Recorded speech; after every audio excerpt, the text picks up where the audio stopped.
Il y a dans le monde une concurrence non seulement entre les marques de luxe, mais entre des modèles culturels de luxe. Il y a un modèle de luxe italien, il y a un modèle de luxe français, et il y a un modèle de luxe américain. La technologie, c'est mettre de l'obsolescence dans les produits, parce que la technologie ne dure pas. Or, les fondamentaux de la réussite du luxe occidental, Italie, France, c'est faire des produits durables, dont les prix ne cessent d'augmenter, dont vous pouvez dire au client que dans 5 ans, de toute façon, son produit sera aussi bon qu'aujourd'hui, avec un niveau de service exceptionnel. On ne parle jamais de fonction. On ne parle jamais du futur. On parle du présent et du passé. Or, la technologie, c'est la fonction. Vous avez un changement culturel. Le luxe n'a jamais vendu la fonction. Il a vendu l'art, l'histoire, le prestige, la valeur éternelle, etc. C'est-à-dire qu'on passe dans une logique de premium. Car le premium, c'est la qualité qui se démontre, alors que le luxe, c'est la qualité qui est considérée comme d'emblée supérieure et qui n'a plus besoin d'argumentation.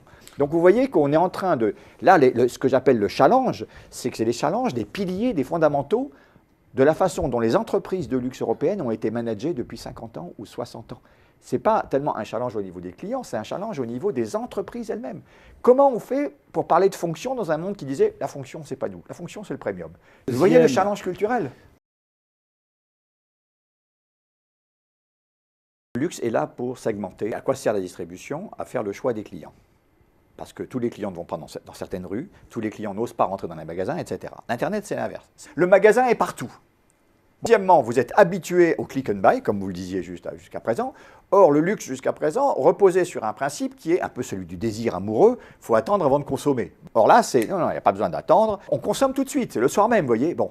Et là, tous les fondements de la création artificielle du désir, c'est-à-dire l'attente, ce qu'on appelle le modèle obstacle. Le modèle obstacle, c'est le modèle que les Français ont inventé. Il y a un obstacle prix, il y a un obstacle temps, on ne peut pas l'avoir tout de suite, il y a un obstacle lieu. Tout ça, c'est fini. C'est la disparition du modèle obstacle. Un, ils sont accessibles. Deux, il y a plus de, on peut les acheter n'importe où et se faire livrer. Troisièmement, il n'y a plus à attendre. Et là, on se prend de plein fouet un modèle qui remet en cause ce que le luxe européen a créé comme source de valeur. Que les standards de ce que c'est que le service ne sont pas forcément dans le luxe. Quand vous voyez qu'Amazon vous livre à l'intérieur de Paris en 1 heure aujourd'hui, quel est le bijoutier de la place Vendôme qui peut vous livrer en 1 heure?